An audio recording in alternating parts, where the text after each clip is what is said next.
Just when you thought things can't get any worse. Well, they did this morning. Bad news as far as one of the Cardinals' top playmakers, Marvin Harrison Jr., out this week. And how much longer? And which quarterback will the Cardinals face on Sunday? Does it matter? Looking forward as well to Kyler Murray's future, Johnny Venerable. Plus, I asked Brian Baldinger point blank.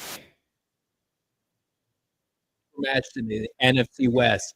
PHNX Cardinals starts now.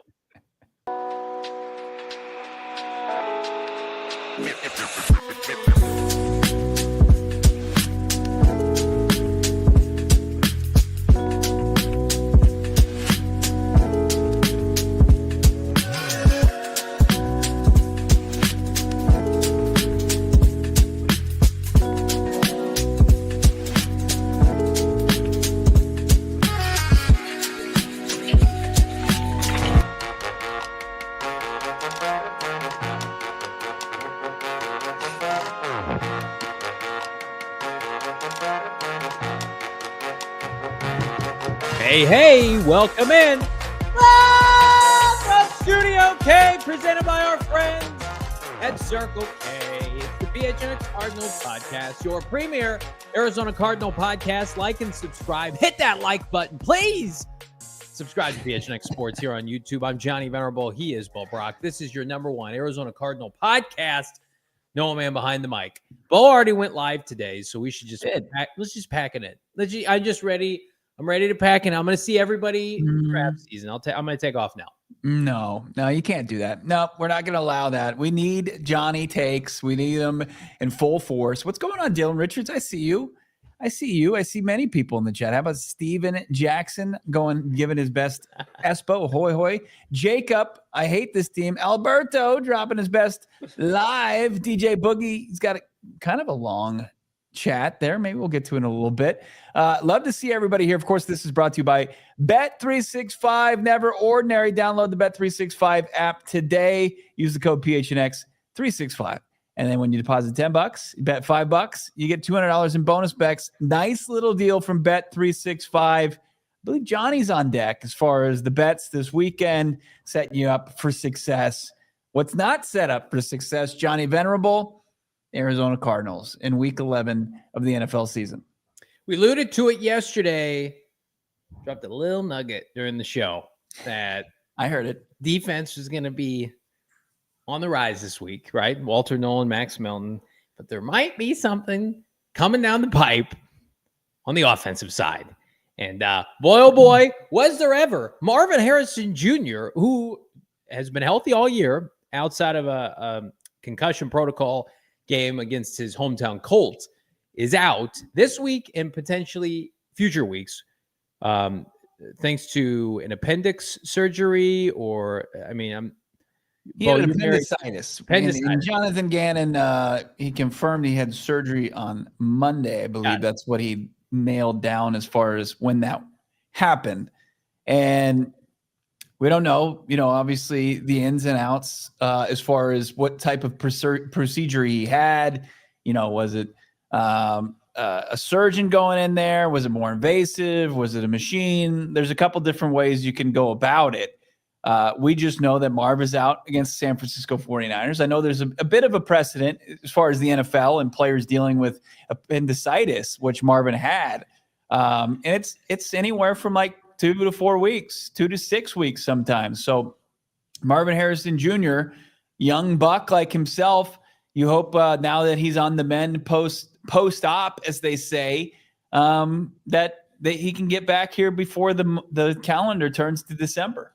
I got a text from somebody today, and they said, at what point do players just kind of like pack it in with injuries? Like, are they like healing up for the off season? And I think it was like a serious question. And I'm like, that hadn't really crossed my mind yet, but like, I think we are getting to that point where it's like, yeah, players want to play, but at the same time, it makes me a little bit cautious. Like, do we want to run Marv back out there too soon? Certainly you don't. Well, too soon. You have to. Yeah, not too soon, of course, when he's he's at full health. But there's nobody really on this team outside of like Trey McBride that could stand to just hunker down and hibernate until the offseason and then just come back and say, hey, he's going to be better. He's going to be, operating at a high level. Like, you need to play football. You need to get better. You need to develop. And, I don't, even as Marvin Harrison Jr. with like a couple flashes here and there. Yeah. I don't think that he could stand to just shut it down and go into 2026. Okay. Well, I thought I'd bring it up because right now dumb point. There's something to bring up. There's a defeated feeling with this fan base right now where, you see in the chat, tank, season's over. What are we doing? Mm-hmm. And then I saw somebody else pointed out, like, is this going to allow Drew Petzing a hall pass for this season based on the fact that you're missing players now? Incorrect. I don't think that's happening. So let me start off there because I kind of put out a feeler before the show. Now, I think we need to beat this into the mother effing ground. Okay. Not swearing. If the Cardinals win 4 to 6 games, people will be fired. Okay.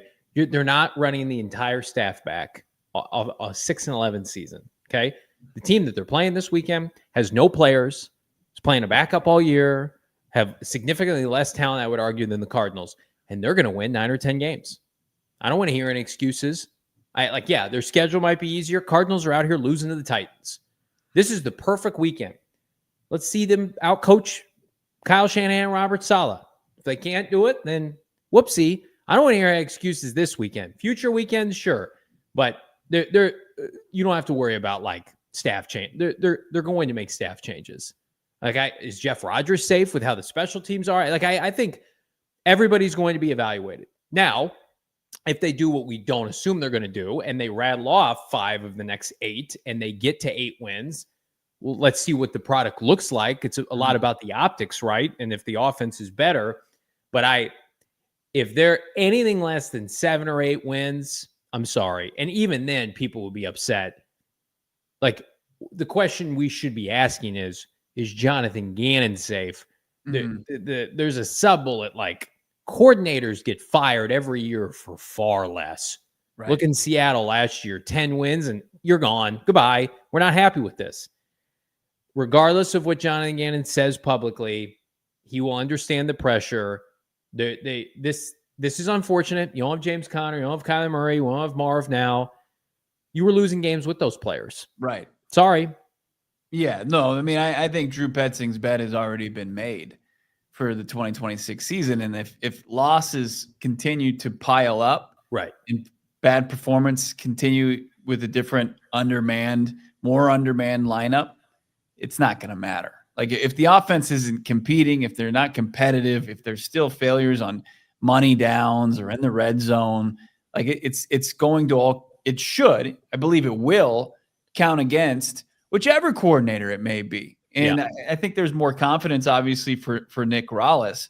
But when you suffer the type of season the Arizona Cardinals are going through right now, where they're severely underachieving, and especially on the offensive side of the football, where you went with the status quo from the previous season to the next, and you tripled down on that, and there was a quarterback issue, there was an underachieving part of this thing. Like, there's going to be that part of the team under a microscope this offseason. And I think as far as the evidence, it's going to be too damning for, a lot of those guys, for lack of a better term, make it out alive. Like, I just think that's just going to be the unfortunate truth, regardless of, how things are perceived the rest of the way. Now, you did mention, like, you rattled off very quickly, very easily, how many injuries, just how injured are the Arizona Cardinals. A lot of you did not join me earlier for the emergency pod. Let's just take a look.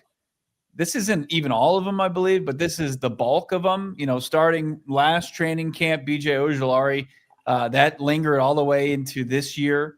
B.J. Ojulari still hasn't played after the knee injury, 3 ligaments. Bilal Nichols' injury from the Packers game in 24 also lingered into this season after he made his way back. Sean Murphy-Bunting had the knee injury away from the facility this offseason, just to kind of set the foundation, Johnny, for what was going to be a pretty injury-plagued season for the Cardinals. And this is not a show that's going to point to injuries, but it is absurd how long this list is.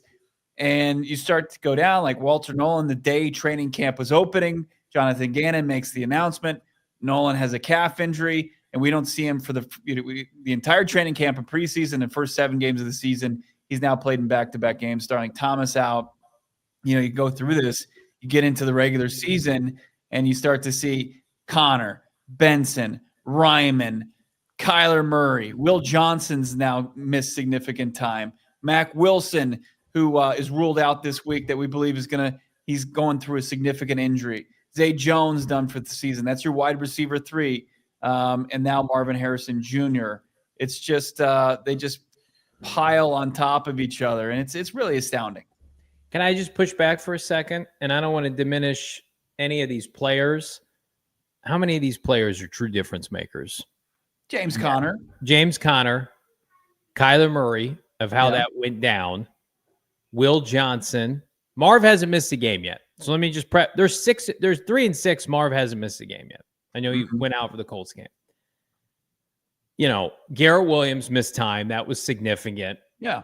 Mack, I would say the biggest injuries are sprinkled in the secondary with the corners, James Conner, Kyler Murray. Okay.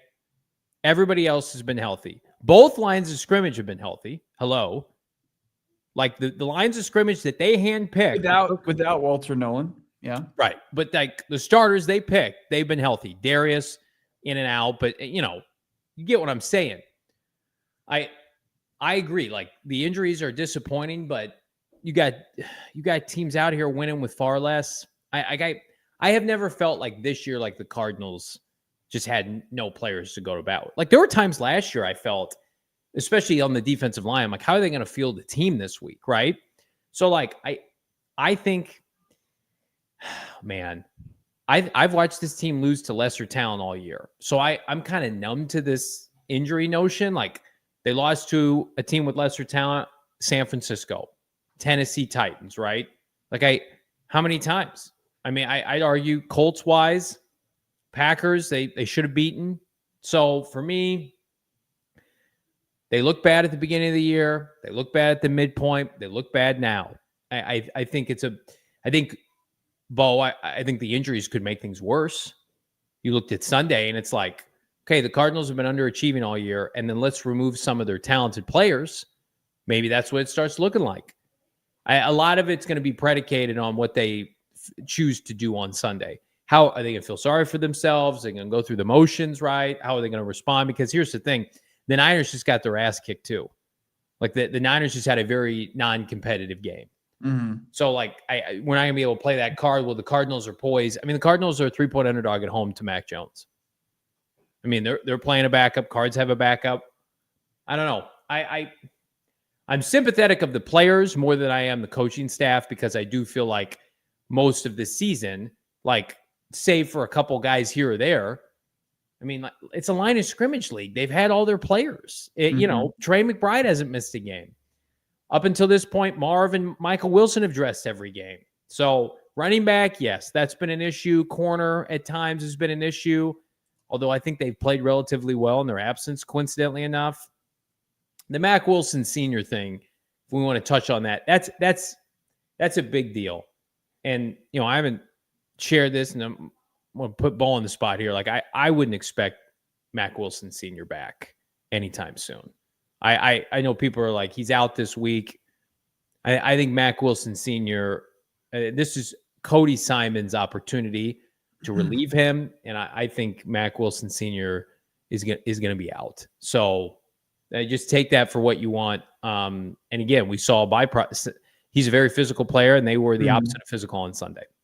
Well, and Simon, at this stage in the season, at 3-6, I don't care what happens Sunday. If you win against the Niners, that's great, but it's an uphill climb to get back into a 4th-round pick that I think people could see starting in this league down the road. Yeah. Him getting some extra playing time isn't the worst thing. And you wish, Mac speedy recovery.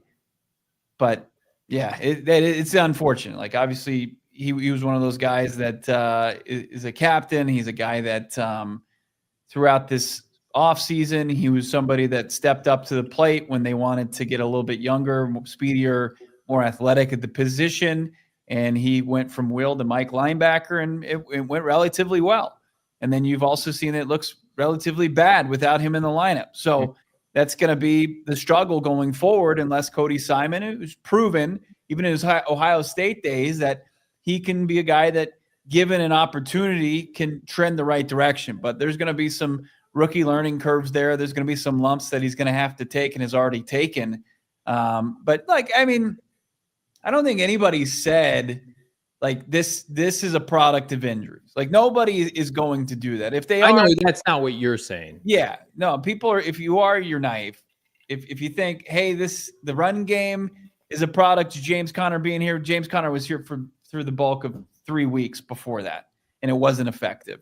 The offensive line, there's metrics all up and down the board. You'll see them later in another gross chart here from yours truly, and with some help, that it's regressed. Things are not good. They're not in good place. I mean, and sprinkled all about was never a team at optimal strength, right? But most teams aren't. I would say, that a very select few teams have really decent health from the jump and throughout the season. And the teams that usually do sustain that type of health are teams that do find themselves playing in the postseason. But it just adds insult to injury as far as it goes to have come off a lopsided loss, to be down already and starting a backup quarterback who, although the offense has produced more with Jacoby in there, and that's undeniable, as far as paying for a ticket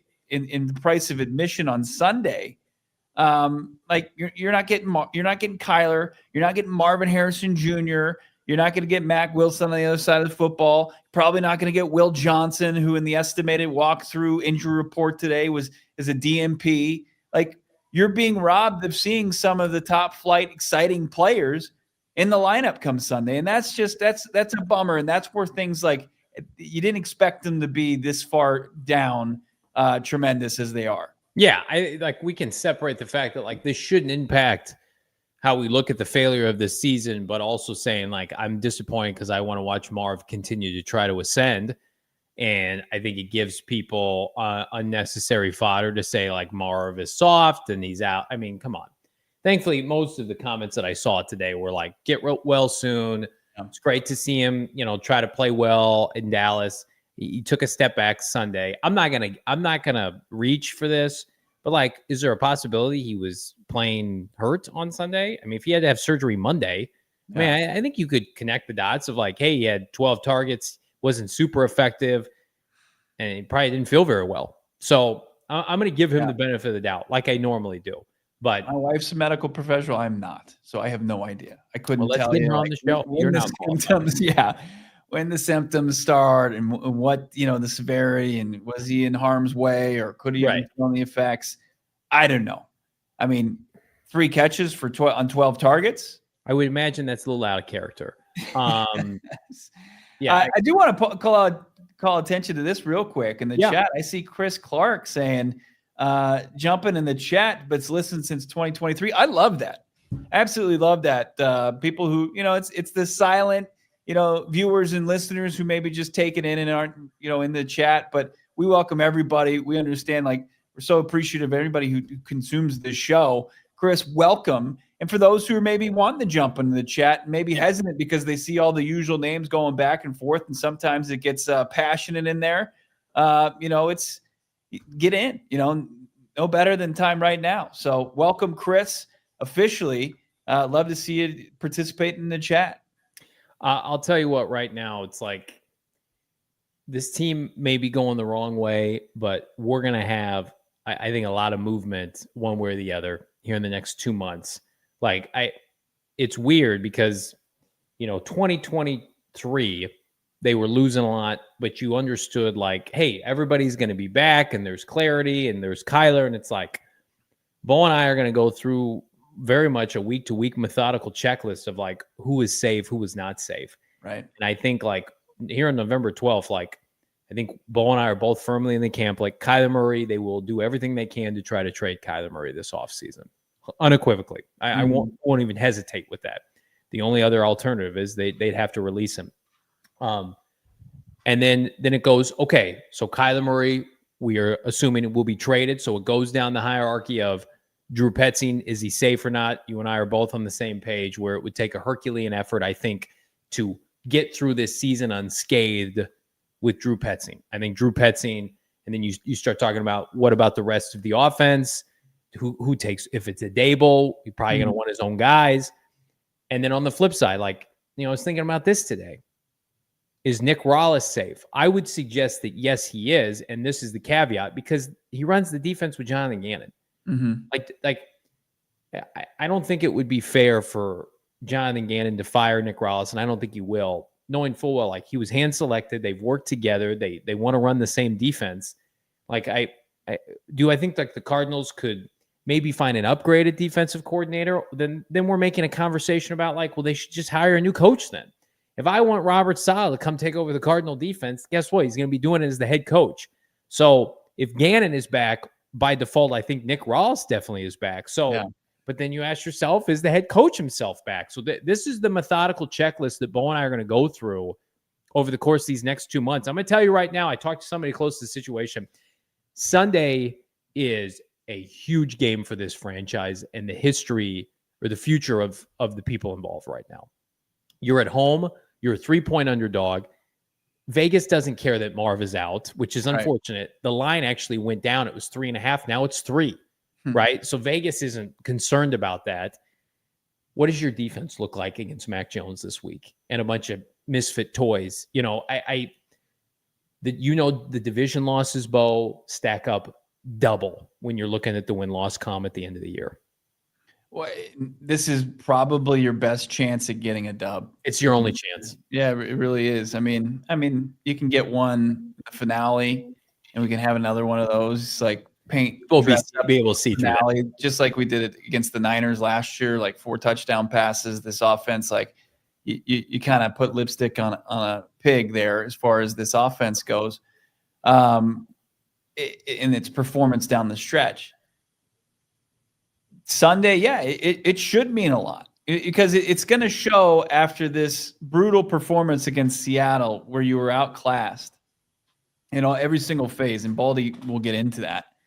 That you can rebound, you can rally the troops again, and you can get a game plan, and with pretty similar talent now. So after all the injuries and all that you've sustained, that you can get a dub at home in front of your fans. And also what's going to add, using another phrase, insult to injuries, there's going to be a ton of Niners fans there again this Sunday. Because they're still 6-4. They're still in the thick of this thing in the standings. And, Cardinals fans, for the most part, are tapping out. Like, they're waving the white flag. They got their trainer in the corner. They want a new – they're calling a fight. Call me when there's a new regime. I love being insulted on our show. Johnny, everyone is gone, fool. Johnny's slower than I thought. Here's what I'll say. I'm telling you how the organization thinks right now, Donnie. And right now, Jonathan Gannon is safe within Michael Bidwell's inner circle. Now, that could change. And guess what, Donnie? We do a live show every day. Consider liking and subscribing. That could change between now and the next 2 months. But right now, Michael Bidwell, huge advocate for Jonathan Gannon. What we like to do is prepare everybody that if Jonathan Gannon, God forbid, is retained, that we could say, hey, you know what? Remember before Thanksgiving when they weren't playing well and we said they really like JG? It's not my opinion as to whether or not they should pivot off of him. I'm telling you how the organization feels. Monti Ossenfort and Jonathan Gannon are unequivocally safe right now. But as we saw Sunday, there's a lot of time to fudge this puppy up before now and the end of the year. If you're limping to the finish line, if the Q word gets thrown around, quit. Your defensive line is healthy this week, and I think Walter Nolen's got a chance to play. And Christian McCaffrey goes off on your ass in your building, then you start to seep in. I mean, Cliff Kingsbury wasn't safe once November rolled around. I mean, this stuff is week to week. So check back in. But right now, he's not going anywhere. Sorry. As far as Walter Nolen, and they had their estimated injury report out there, they estimated he was limited. Sure. In his participation. So, I mean, they're anticipating him at least giving it a go on the practice field. That's encouraging. Like, it is. It's leading up to encouragement. But I agree with you. And, we'll check your sources on that. It's a little bit, it's just above trust me, bro. Ryan, 100% right. We can tell by JG's presser he's not worried about his job. No doubt about it. That's why he's scoffing at people that are like, I would never change coaches on my staff. I would never make personnel changes because he doesn't feel the heat to do that. Guess who felt the heat to fire Mike McCoy, Steve Wilkes, before he got his behind fired a couple months later? It's like Mike McCoy gone, Steve Wilkes gone. Yeah, I mean, if they tap out, if there's no fight and it's lopsided affair after lopsided affair, things are going to change drastically. Like they should. I remember that. Like it was very similar to 2022. Like the Cardinals were struggling out of the gates. They couldn't get any kind of consistency. They were struggling throughout that season, and like once things started to kind of compile and pile up, that team quit quickly. And then there were these performances, and there was like they were on in-season Hard Knocks, and you were getting a look at Michael Bidwell. Remember Michael Bidwell in the post-game locker room? One of the best screenshots ever in the history. It's on my Twitter account from 3 years ago. Bo and I would do post-game for Hard Knocks. Yeah, Cliff has got his head in his hands, and Michael Bidwell is just like giving like this look like, what's going on? This is, and if that happens again, I love this comment from Big Crack in the back. Literally, JG telling the whole fan base our eyes are lying to us. He and Drew. That's a huge problem right now. But the optics of that is they don't seem to care. And that's another big problem. Yeah. Well, what it really is kind of pointing to is like there's an extreme amount of trust and conviction that Gannon is going to be the guy that can turn it around. Like there's things that are going on behind the scenes and that are being viewed by ownership, by decision makers for the Cardinals above Gannon, that they have a lot of trust that despite this just dumpster fire of a season, that this is a guy that they have in place that they can move forward. And you know, they're not going to be swayed or persuaded by the angry mob. And that's good to an extent, but at some point it's a production league. And if you can't produce, they're going to have a tough conversation and pivot. It's like season tickets, renewals, merchandise, selling. Yeah. You always do a good job outlining this is an entertainment industry. Yeah. And if it's like, hey, you're stifling this passing game and you're stifling our fourth overall pick, and it's like, this cannot be argued. It is a bad product right now. The Cardinal football operation puts on a bad product more Sundays than not. After 3 years of having a chance to construct this roster any way they wanted. I mean, the people outside this market that say that Gannon and Ossenfort were saddled with Kyler Murray. No, they chose Kyler Murray. They did. I've talked to Jonathan Gannon 10 plus times since he was hired, but publicly, privately, they wanted him to be their quarterback. Mm-hmm. They could have had Sam Darnold. They could have had anybody. Jackson Dart. They could have traded up for a quarterback. This is the route they chose. More importantly, this is the roster they chose, and this is the return they're getting. What does Brian Baldinger think? Are the Arizona Cardinals outmatched from a coaching standpoint in the NFC West? We ask him that and more. It's PHNX. But first, let me tell you about our friends at Bet365. Bet365, I mean, right now, Cards money line, I'm not sure I'd recommend that, but I definitely recommend getting those bonus bets with Bet365. We've got, of course, Thursday Night Football action tomorrow. They've got the Thursday Night Touchdown offer. Place a qualifying bet totaling $20 or more on Thursday, and you get that bonus bets touchdown. Terms and conditions apply. But if you're a new customer, first of all, welcome. What have you been waiting for? Bet365 new customers get $200 in bonus bets when you bet 5, win or lose. Sign up, use the code PHNX365. Deposit just $10. Place a bet for 5, get $200 in bonus bets. If you're Bet wins or loses. Bonus bets can be used on spreads, totals, player props, futures, whatever the moment. It's never ordinary with Bet365. You got to be 21 years and older, physically located here in Arizona. If you or someone you know has a gambling problem, wants help, call 1-800-NEXT-STEP. Text Next Step to 53342 or visit problemgambling.az.gov, Bo, for more info.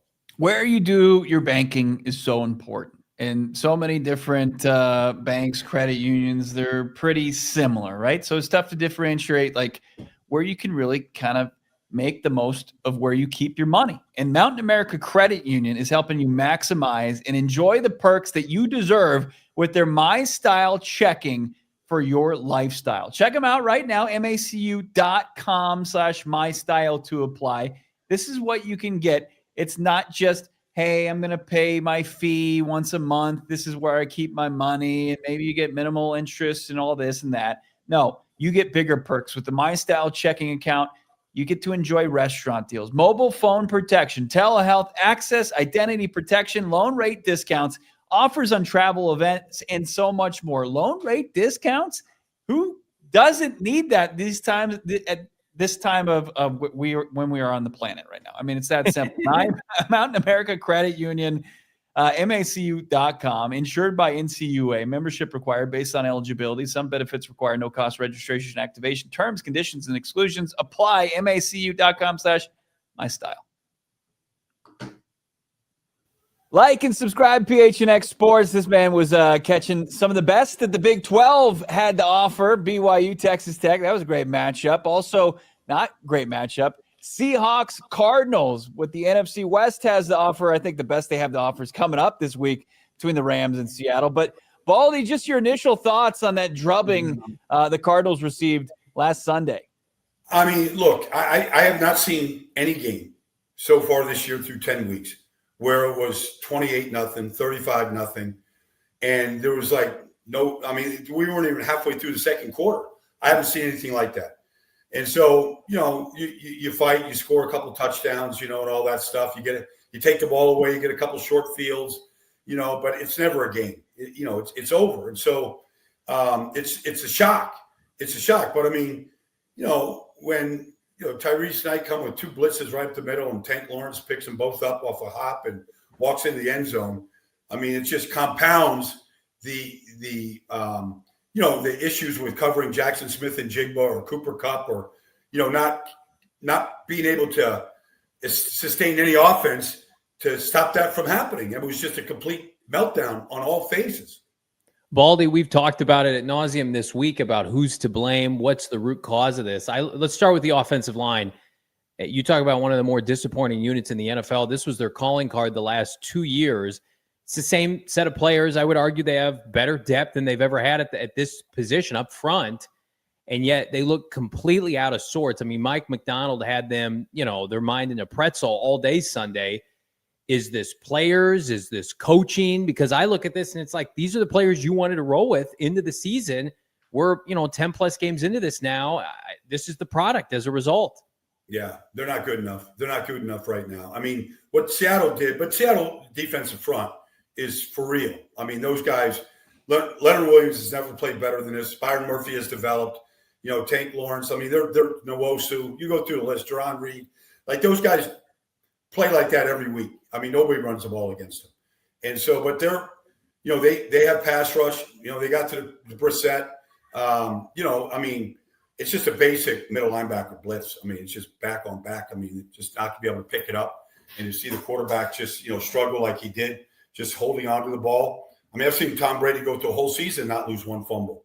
Like, that's a quarterback's job. So it does start up front, but still, but that's just an ass whipping. What Seattle did to them. Yeah, in all three phases. There wasn't one phase that could kind of hold their head up high coming out of that game, or just coming out of the first quarter for that matter.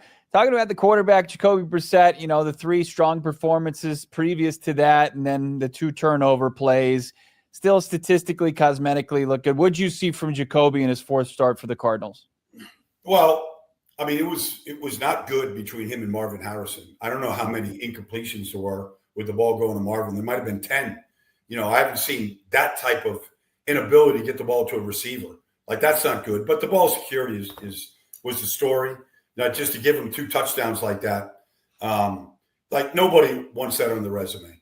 And so, I mean, that's where it starts. Ball security. And then, all right, Marvin had a good game the week before against Dallas. And he was the combination of the two was awful on Sunday.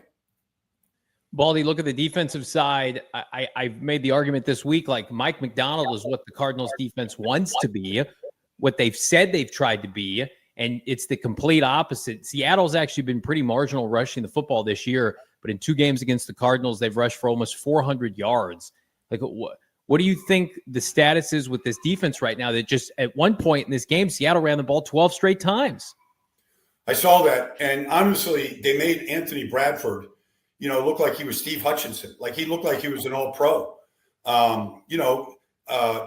Graves Abel. I mean, they just caved their offensive line in play after play, not every play, but a great deal of it. And when they got the lead like that, why put the ball in the air? Especially after Sam, made some mistakes, just pound it. And that's what they did, the tight ends included. But, I mean, every one of those guys in Seattle, and they have had problems with their offensive line. But Graves Abel was a great pick, and he's looking like an All-Pro or at least a Pro Bowl player right now. The right guard, that's the best I think I've ever seen him play. But they lost their starting center. Olu went in there as a backup, and he did the same thing to him. Like they just caved their line in. I mean, it didn't matter if it was Walter Nolen or Calais or, it didn't matter who was up there. Like they did not hold up at the point of attack. Is it strange to see this type of roller coaster performances? Monday Night Football against Dallas, at least on the defensive front side of things, they look as disruptive as they have all season long. And then, I know it's only 13 dropbacks, and Johnny's talking about the rush defense, which is non-existent. Like, what was the stark difference between the defensive trenches on Monday night and Sunday, and where do you go from there? Is it technique? Is it physicality? Is it a combination of both? Combination of both, but I mean, Seattle's a much better roster than Dallas. Yeah. Dallas isn't going to make the playoffs. Seattle won 10 games last year, and they're a better team this year. So I believe that it's a lot of it is the level of competition. And honestly, I'm friends with Leonard Williams. He lives down the road from me here. I see him. He's playing the best football he's ever played these last 2 years in Seattle. They don't have anybody like that in Dallas. Nobody. And so, if you look at Byron Murphy, who was a first-round pick, and Jerron Reed has won Super Bowls, and Tank Lawrence has been a Pro Bowl. I mean, they got everybody playing at a premium level right now. And so they play matchup zone behind it. It's hard to it makes the quarterback hold the ball because you're not really sure what you're looking at with the Mike McDonald defense until the ball snapped.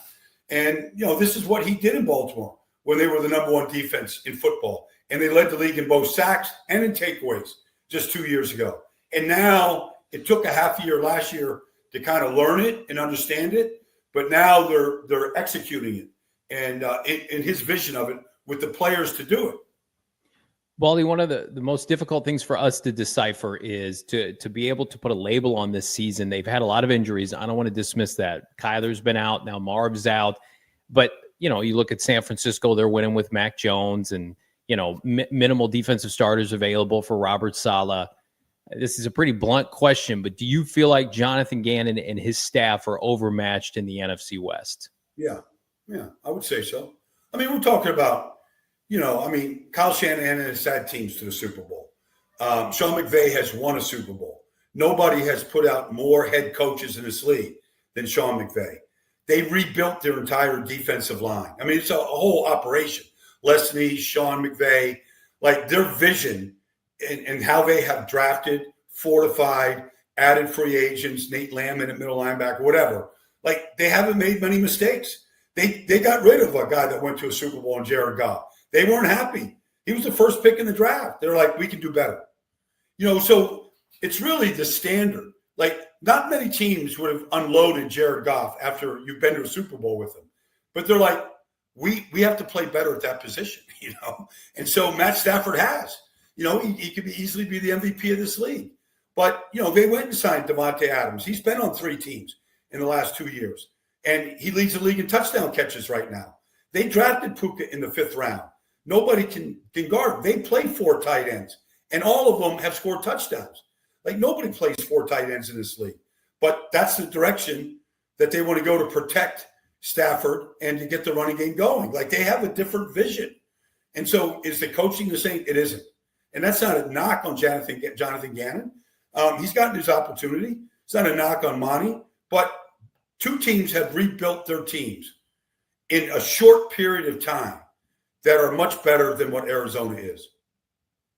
So what's the path forward potentially for somebody like Gannon? I mean, is it he has to make some drastic changes potentially to his staff? Is it just it is who he is, and the Cardinals need to make a tough decision? I mean, what's the path forward in the next 8 games for the Cardinals?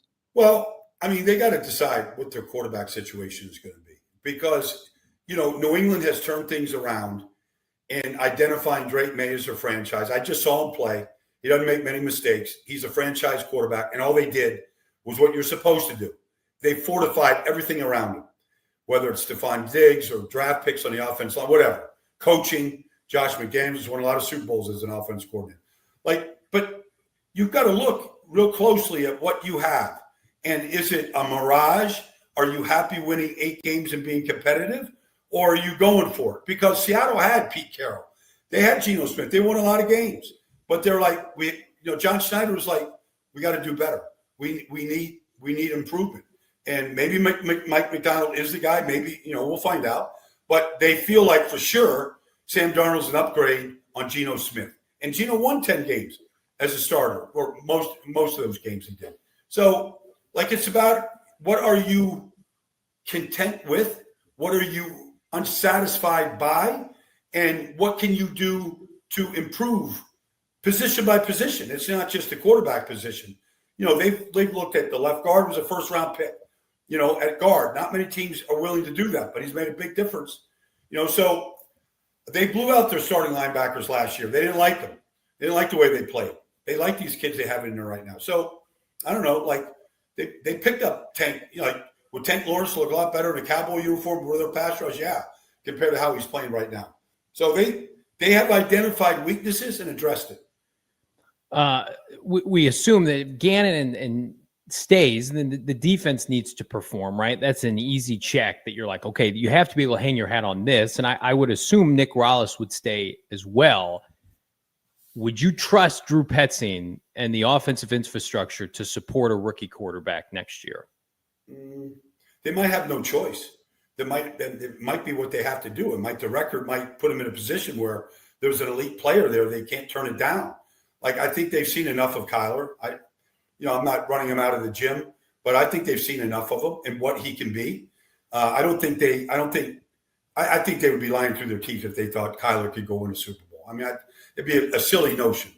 And not everybody is. Very few are, as a matter of fact. But you have to identify everything, the leadership, the command, the work ethic, the production. There's a lot that goes into that position. And you got to get that right if you're going to be competitive.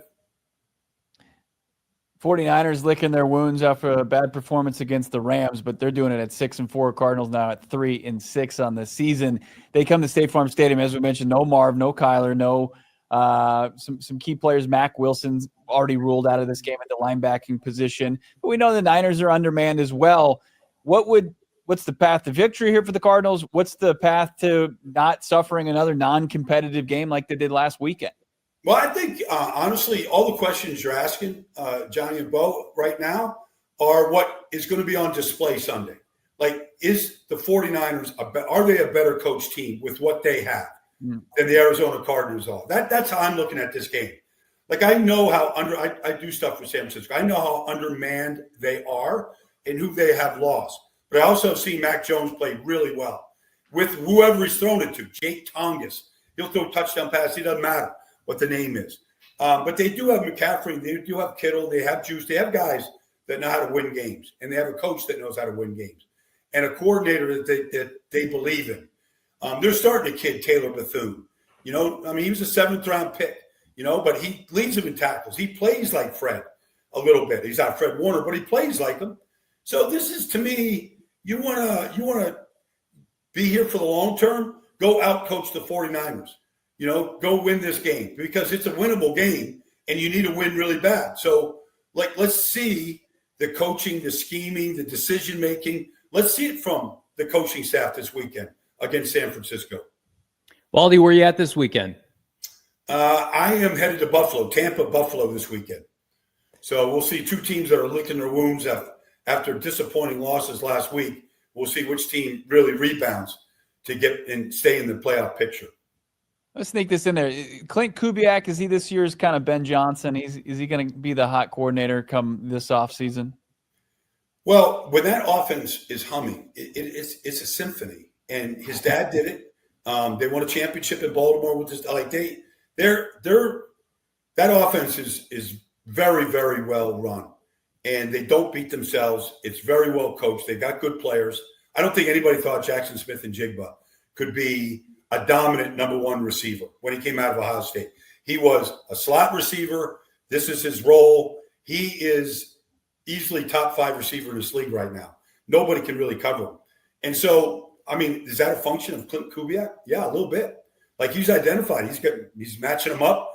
You run a post dig against Baker in the corner out there last week, and he goes 63 yards for a touchdown. It's dropped in the bucket perfectly. Like that's good design, good execution against Arizona's best. So he could easily be Ben Johnson. They're good at what they do. Baldy, we got 2 months left. We'll be breaking it down with you every week, whether it's the final months of Kyler Murray, Drew Petzing, or Jonathan Gannon. We appreciate you, my guy. Yep. My pleasure, guys. Hang in there, man. Hopefully they can find a way to win this weekend. We have something good to talk about. Hang in there, Johnny. I'll tell you what's going to help me hang in there. Our friends at Crown Royal, baby. That purple bag never looks so good. This holiday season, as the cards let you down, Crown Royal, they're not going to let you down. Hell, they're my best friend these days. Crown Royal, November 16th, the Crown Royal Purple Bag Project will be at State Farm Stadium. Crown Royal believes it's not what you have, but what you give. And when it came to honoring the bravest among us, among the American military heroes, we wanted to do more, and as did they, when it came to raising a glass, or more so. We wanted to give them something meaningful and a reason for us to give thanks around this holiday season. Since 2010, Crown Royal packed and distributed over 1 million purple bags and counting to soldiers and veterans. Tremendous cause, providing them with essential care and comfort from home. They continue to be frontline with the commitment of supporting military heroes with a goal of packing 12 million bags by 2023. For more information, visit crownroyal.com/purple bag project, Bo. If you've been in an injury or if there's been a wrongful death, do your research on who your lawyer's going to be. And just start your research with the husband and wife law team. You'll probably circle back to them and say, these are my lawyers right here. They get, of course, they've been voted the top lawyers right now. And then you can find other accolades like 10 out of 10 client satisfaction rate. Is that good? 10 out of 10? Can they do better? I don't think so. No, they can't. Top 1%, multiple certified specialists in personal injury and wrongful death, 100 years and counting, and combined personal injury and trial experience. And what? $0 fee unless they win. That's their promise to you. It's the husband and wife law team. That's what's going to get you the best results. And it's not about the results that they want to get for themselves, like cashing in. Like they said, $0 if they don't get their fee if they don't get you the results. They actually go to trial. Check them out right now. Practice is 100% dedicated to injury and wrongful death. Check them out. Follow them on social, the husband and wife law team, and check them out online on their website. Get the link in the show notes. Plus, hit them up, 602-783-8841, 602-783-8841. It's the husband and wife law team. Serious injury, wrongful death. Give them a call. Let's debrief a little, Baldy, because that was a very, I think, telling segment and interview. And it just feels like, I think people who like Jonathan Gannon, we talked to Baldy after we recorded that with him, and he likes Jonathan Gannon, but this is a production-based business. And I think it's very telling because Baldy's got no stake in this. He's objective as it comes. He only watches film. And for him to confirm like what the speculation here is with the fan base, Baldy, it's just like, this is just not a fair fight with the NFC West. Like, it's easy to point the finger at Michael Bidwell, and you're more than welcome to do that. But at the end of the day, like, I think we feel like we got a pretty good pulse, and like, these are the players they picked. This is the scheme they want to run.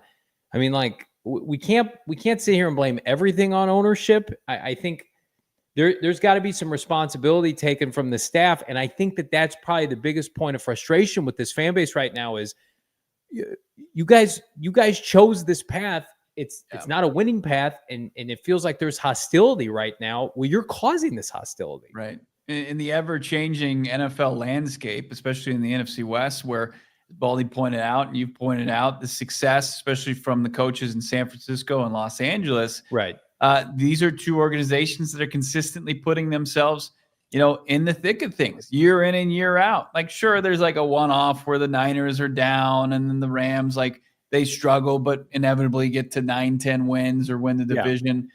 Like Sean McVay, no matter the adversity he's facing or his team is facing, they find a path forward. And they're getting coach after coach plucked off of their staff, and there's not like, well, this is a first-year coordinator or this or that. If it's not working, if it isn't finding an immense amount of success, they find a pivot point. They say, well, we're going to go a different direction then. There's not like this, we're going to wait and see. There is this, it either is going to work or it's not, and there's the standard, and if it's not meeting the standard, then we're not going to waste our time beyond one season's worth of time. They probably look at that as tremendous waste. There's just sometimes too much patience. Like we bang the table for patience to do things the right way, to be a draft and develop team. But at the same time, when the results aren't following, and in year 3, you're not seeing progress, but you're seeing regression, I mean, those are big red flags. It's not, hey, we'll just give them a few more games. There are big time red flags here where you look around the division and it's like they got positive green flags everywhere. And again, like if they're retained, well, regardless if they're retained, but assuming that they're retained, like I expect them to be aggressive this offseason, but is it going to be an offseason too late? Yeah. Right? Did you have your window and did you miss your window? Right? Like I think a lot in hindsight, probably should have gone all in the offseason of 2024 with how vulnerable the division was. When the Seahawks and the Rams basically were kind of floundering, you had an avenue. You were leading the division after 10 games. You ran out of gas. And then those teams did, because they're well run, didn't take it for granted. Went into this offseason, went 0-100. I think Monti Ossenfort will be incredibly aggressive this offseason. But you just have to wonder, is there a path for this team to win with the current coaching staff? We're going to break down Kyler Murray's potential trade outline that was highlighted by ESPN today, as well as mention a Bleacher Report that's floating around, some high-priced picks. That's coming up. Hit that like button, plus your super chats. It's PHNX Cardinals. But first, let me tell you about our friends at Game Time. This holiday season, there's no better choice than to gift some premier tickets at not a premier price with our friends at Game Time. Bo, what's the most recent concert or event you've been to? Put me on the spot, my guy. I'm so sorry. We went to that Rockies game when we were covering card practice, right? We were, Bo works 7 days a week. There is no time for fun. I don't have any fun. But we had fun in the Rockies, at the Rockies game. I'm going to tell you right now, I copped those tickets. Shameless plug. Bo Venmo'd me. I paid, I think, $12 a ticket. Now, it's the Rockies, but at the same time, Game Time is guaranteeing the lowest price guaranteed, or they're going to credit you 100% of the difference. Your purchase is covered with the most flexible service policy in the ticketing industry. You take the guesswork out of buying tickets. Download the Game Time app today. Use the bonus code PHNX for $20 off your first purchase. Again, create an account. Spell it out for you. PHNX is the bonus code. Tap, ticket, go. Download the Game Time app today. Driving in Phoenix can be unpredictable. From dust storms to bumper-to-bumper traffic, the last thing you want to worry about is your auto insurance. That's why so many Arizona drivers trust Access Insurance Agency of Arizona. For more than 15 years, Access Insurance Agency of Arizona has been proud to provide affordable auto insurance for drivers throughout the Phoenix metro area. Trusted part of the local community, Access Auto helps Arizona drivers get covered with flexible policy options and commitment to working with all types of IDs, driving histories, and license types. With bilingual Spanish-speaking agents at 9 convenient Valley locations, Access is ready to help customers find the right protection and uncover valuable discounts. Access Auto, trusted by the community, rooted in Phoenix, and ready to help. All statements are subject to terms, exclusions, and conditions are applicable policy. In all insurance, the current policy contract language prevails. Coverage is subject to individual policyholders meeting in the underwriting qualifications and state availability. Other terms, conditions, and exclusions may apply. Hit that like button. Super chats around the corner, but this is going to be a topic of discussion on this show for the better part of the next several months. Kyler Murray, is he staying? Is he going? What's the latest? You had the Schefter report along with Ian Rappaport last week saying that a divorce was imminent, and now people are starting to catch on, including Bo, the rest of his friends at ESPN. That's right. Jeremy Fowler and Dan Graziano made it and highlighted it as one of their main topics today on ESPN.com and kind of gave us a Kyler Murray crystal ball. As we turn to it, Jeremy Fowler kicks it off saying, if I'm leaning towards Murray, I'm leaning towards Murray not sticking in Arizona in 2026, and outlines the 7 seasons he spent here and just looking at both parties, all parties involved, and him and Dan Graziano went back and forth and dropped some potential landing spots, saying the Jets, the Browns, the Dolphins, the Panthers potentially with who knows what Bryce Young's future is going to be, and then a gross one, the Rams, not knowing what Matthew Stafford's future is going to be at his age, and then pointed out some of the hurdles that you're going to have to deal with. $19.5 million of Kyler Murray's salary guarantees for the 2027 season on March 15th. That's 5 days into the new league year, and nearly $37 million in total guarantees already locked in for 2026. That creates a bit of an issue as far as trying to find potential trade partner. I would add the Pittsburgh Steelers to this list. I would add the Minnesota Vikings if you've been following J.J. McCarthy's nightmare season. And I would add the New Orleans Saints on this list. I think the suitors are going to be plentiful. Now, does that include draft compensation? Like I think Kyler Murray is going to have a robust market, but how he gets to his next team, I think, is TBD. You've got people at Bleacher Report, with all due respect, putting out an article saying, putting together Kyler Murray trade packages that include a first-round pick. That's not happening. I would say be very open to the idea of it being a day 2 pick, something to that extent. The only way it gets higher than that is if it's desperation with quarterbacks available in the draft, and then the free agent class is terrible. And again, you want to have the conversation of Kyler should be kept, right? Because Cardinals aren't going to do better. Like, we'll have that conversation, but like by hook or by crook, like if they're going to move off of him. So right. if we're locking into that mindset, whether or not you feel like it's a mistake, put that off to the side. Like, he should have a market to get something in return. The money's not an issue. I think the Cardinals would eat more money if it meant a higher pick, 100%. I don't think they have any issue with that. Jacob, most we get is a second. I would agree with that. I think a second at most, because I think you get a second from a team like Pittsburgh if Rodgers is done and they make the playoffs and it's like a late second. Like, I don't think you're getting somebody's top 40 pick for Kyler Murray. I could be wrong. I would love to be wrong. I think that the financials, the biggest hurdle here. It's not, does the rest of the league think Kyler Murray is a good quarterback? I think everybody believes Kyler Murray is a good quarterback as we continue this conversation in overtime.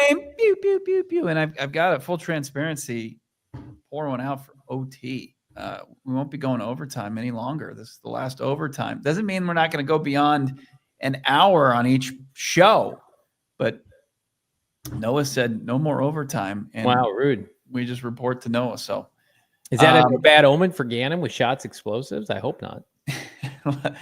Look, the financials appear to be the biggest hurdle here, because if Kyler Murray wasn't locked in and having $37 million attached to him next season, I think you would have a very busy market for Kyler Murray. Okay. It's just, I don't think teams have the ability to take on that type of money and then also do what they need to do to build their roster falling off season, right? Yeah. So, like the Cardinals have a real good chance just based on like looking at the reclamation projects that have had so much success as well. And who fits that profile? Kyler Murray does.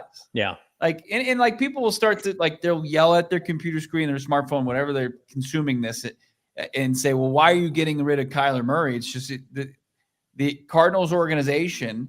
They just feel like this has run its course. And there's not an 8th season in the cards for this team. So like they're going to try to deal them. And if they can drive up, the price, if there could be a bidding war of some kind that would help them.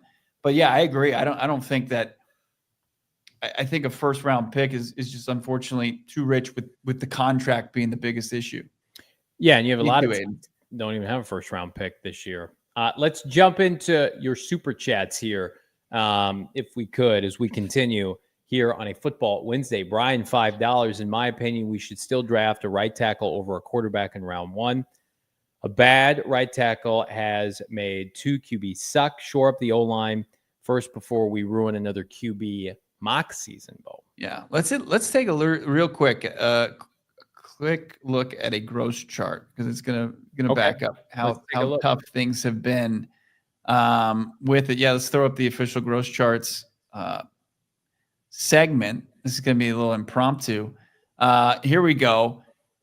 Year-to-date key offensive line stats. You'll see the Cardinals here at the top. Not great, Bob. Stuff run percentage right there at 28th. Pressure rate allowed at 27th. So that's throughout the season. And then if you look at it was also just broken down in the last 4 weeks, and they're giving up the most pressure rate allowed, 43%. That's dead last in the NFL. They're giving up the most pressure the last 4 games, and Jacoby Brissett has played all 4 of those games. And like that's not even something Kyler Murray can fix. Like the pressure's coming regardless. Yeah. I mean, we all see it every Sunday, but definitely not coaching, though. Definitely not coaching. Same group as last year, but definitely not coaching. Brian Abdallah, $5. Bo dropped passes from K1 all the time. Just once. Maybe you'll be able to catch a pass or 2 from Jacoby. Brack on Sunday, anytime TD, plus 1,000. I don't hate that. Brack pretty plain, though. There's reports out there. He was taking most of the reps, I think, as the starter today. I think that benefits the Cardinals, by the way. Yeah, Niners practice. So a lot of people believe in Purdy's going to return. Interesting. Libertarian Sasquatch, $1.99. It's realistic this team loses out. I think if they lose this weekend, I would agree with you. Because now with Marv out, I mean, say what you want about Marv. Like, he's the number 1 receiver. He was catching touchdowns. He was getting first downs. Like, Michael Wilson can do that. Brett, watch Greg Dortch will come out and play well because he always does when given a chance. But Libertarian Sasquatch, I think this weekend is going to be very telling. And I think you could make a firm statement on how the rest of the season is going to go based on how they look Sunday. I don't think that's hyperbole at all. Ryan Carley setting the record straight. I did catch 50% of my targets from Kyler Murray. Keeping it going here. Alex, this season is starting to become unbearable as the 2018 season. Yeah, I don't think it's 2018 as much as it feels like 2022 a lot. It does. But it's worse because I think that it's not worse because Kyler tearing his ACL that season was brutal. Alphonse, $9.99. Mark my words, MHJ will not re-sign with the Cardinals while they're searching or trying to develop a quarterback. They had QBs. It was always JG and his shit staff that destroyed this rebuild shit show. I think if Marv is good, the Cardinals will keep. Like, this is the NFL. It's not the NBA. I love the NBA. Players don't get to dictate things. Like, if the Cardinals are going to pay Marv top dollar when it comes to it, first of all, that'd be a great problem to have. If the Cardinals trade Marv, it's not Marv's decision, unfortunately. Like, that's the NFL. Like, if the Cardinals wanted Kyler Murray to play for them next year, guess what? Kyler Murray would be here. Keeping it going with Desert Vulture. $2. Coaching staff, where is the player development? It's the biggest mystery of the season. Guys regressing, especially on the offensive side. Really disappointing. I don't know. It's a good question. Don't put it on the player. The whole team can't take a step back.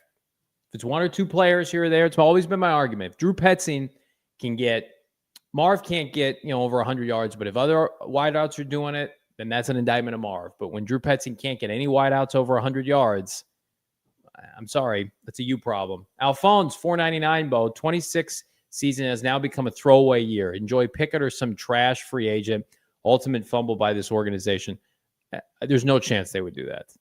Like, I think the worst starter you're going to get is Jacoby opening up next season. Monti, like, as bad as this year has gone, Monti Ossenfort is not going to sit on his ass for 6 months and put together a team that's going to get him fired. Or try, like, he'll at least try. That to me is like, they're going to take some big swings. I could see them trading draft picks, trading players. They understand.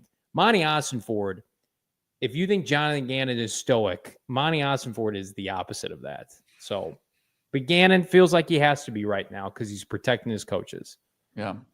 Chaz, $4.99. Bidwell won't fire Gannon. He definitely won't want to get democatoed by Gannon's smack. But Pesting and Jonah's Invisible Williams gotta go ASAP. I think Jonah Williams is in his final 2 months, and Drew Petzing, same thing. Jonah was a DMP in the estimated practice today with that shoulder. So might not see Jonah Williams on Sunday. Mike, $1.99. Drew Petzing will be fired. Crew Setzing is his name. Our friend of the program, Cinco de Cinco on Twitter posted that. It was funny. Listen, Drew's That's Mike. Yeah. Oh, is it Drew? Mike? Yeah. Cinco de Cinco? That's great. I think it's hard. It's disappointing for Drew, but I just don't think this is going to work out. Desert Vulture, $5. Monty, strategy. Bidwell, this is why my picks are not Pro Bowlers, coaching, no game plan, no adjustments. Look at Joe Shane. Now, I think Monty and JG are very close, but it's always easier to rub elbows with the GM, see Steve Keim, when you can outlive a couple coaches. Monti Ossenfort, Bidwell likes how he's building the team. I think you're going to see, if the malpractice is with the offense, then the offensive coordinator will get fired. Jonathan Castro, $1.99. Who's starting playing at wide receiver this week? Michael Wilson, Greg Dortch, Xavier Weaver, Andre Baccellia could get in there. Elijah Higgins will get a lot of targets. I think Tayshaun Palmer has a good chance of getting elevated from the practice squad. Good for him. We had him on the show 2 years ago. Good for Baccellia. Guy's been cut by this team 10 times. Seifert, $9.99. When you see Andre Baccellia and he makes $230K a year as a practice squad player, that's kind of a good life still. Yeah, it's a really good life. I'd love that life. At what point can we blame the strength and conditioning program coach? I think so. Not just injuries. Our team doesn't have the same pop as other teams across the board. I think you could see wholesale changes to that in the offseason. Yeah. Classy Nasty's been a member for 2 months. Thank you, Classy Nasty. We appreciate your loyal patronage to the PHNX Sports YouTube page. Bidwell gave MHA too many cotton candy burritos. Maybe that was the reason for the surgery he had to have Monday. Possible. Brian A. Has he not been a member? I'm insulted. You rascal. Great to see you, Brian. Yeah. Welcome Staple aboard. In this community. Bees, member for 2 months. Bees is a fellow staple. You guys are the best. I'm not accepting any more injury excuses for JG. Agreed. San Francisco roster is cooked, yet doing well. A good head coach finds solutions instead of allowing problems to fester. Bruce Arians won 11 games with Drew Stanton and starting third stringers, and he was going 500 with Drew Stanton at the end.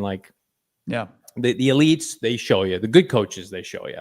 I mean, I say what you Kevin Stefanski, who people are don't hire him as your OC. He made the playoffs with Joe Flacco. Yeah. I mean, the cream rises, guys. We got to see it. Lamar Washington, $2. Do we see Xavier Weaver on Sunday? I don't think there's any question. I think Xavier Weaver, Zay's going to be out there. He get his biggest opportunity of his pro career. And Mac Daddy, 714. Well, guys, I'm going back to the woods. I'll see you when you see you. He just emerged from the woods. He's going back to the woods. It's about that time. I don't blame him. No one can hurt you in the woods except for, wildlife. How about this? Isaac, given the state of the season, could Kyler come back from IR? No, I don't think so. Now it becomes like you got to protect your asset. You want to let Kyler Murray play behind this O-line right now? No. And like I said, I don't think I've said it before. I don't think it's just like the team. Like there has to be a want for the player to get in there. Yeah, for sure. The Woods are calling. We're calling you to subscribe to PHNX Sports here on YouTube, become a member and become a supporter. Click that join button down below. Appreciate everybody. Appreciate our guy, Brian Baldinger. We're off tomorrow. We'll have some content dropping. And, of course, game preview, San Francisco on Friday, getting ready for what we feel like last winnable divisional game this year at State Farm Stadium. We're holding Bo back. He's not going to the game. He's hanging with me in studio with Noah. We'll have a full wall-to-wall coverage, including another watch-along, so don't miss that. Bo, it's been a tough day. It's been a long day. Why don't you sign us off, my friend? All right, everybody have a great rest of your Wednesday. For Johnny and Noah, I'm Bo. We'll talk to you soon here on PHNX Cardinals. We all silly like the mayor.